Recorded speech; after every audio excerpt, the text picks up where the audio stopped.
Bonjour, numéro 10, loi de la relativité. Alors c'est dur, mais il y a pire. Chacun au cours de sa vie traverse des épreuves, des tests, des challenges, je dirais des exercices de style, dans le but de s'éveiller, de révéler et renforcer son pouvoir et sa force intérieure. Cette loi nous permet d'avoir une autre perspective, d'élargir notre vision, de relativiser. Elle nous apprend à chercher et donc à trouver des solutions. Prendre conscience qu'il n'y a pas de problème, mais une situation à résoudre. C'est vrai quand on dit « j'ai un problème », ça sonne comme un sac de 15 kilos, un fardeau, des casseroles qu'on se traîne. Mais cette situation est certes compliquée, belle énigme, je vais trouver une solution. Ça sonne mieux, non? C'est plus léger déjà. Si nous avons l'obligeance de comprendre ces difficultés, pourquoi elles nous arrivent, que nous apprennent-elles? Quelle qualité de ma personnalité doit être mise en lumière? Qu'est-ce que je dois apprendre? Qu'est-ce que je dois désapprendre? En tout cas, une chose est sûre, elles seront des opportunités pour nous rendre plus forts, plus endurants et remplis de ressources.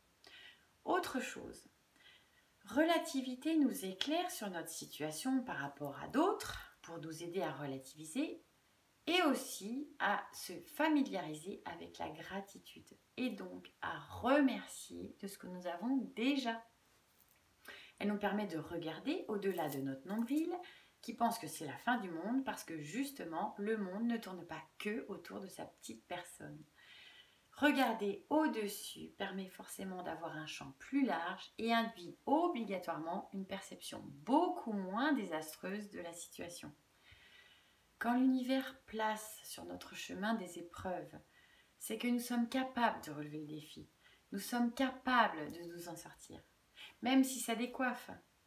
Les épreuves permettent de dépoussiérer les situations qui stagnent depuis trop longtemps, nous obligent à faire des choix, à prendre des décisions, à trancher. Vous savez, ces décisions, celles que vous deviez prendre depuis des lustres, mais vous aviez peur, vous n'étiez pas sûr, on ne sait jamais, si ça se trouve ça sera pire, etc., etc. Plus la résistance est forte, plus douloureux sera le changement. Donc la tuile, c'est pour passer à autre chose, de mieux.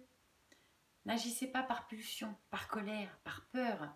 Prenez du recul, recentrez-vous, respirez, relativisez. Vous êtes capable de surmonter cette étape. Je vous remercie de m'avoir écouté et vous retrouve pour celle de la polarité numéro 11. Je vous souhaite tout le meilleur. Merci.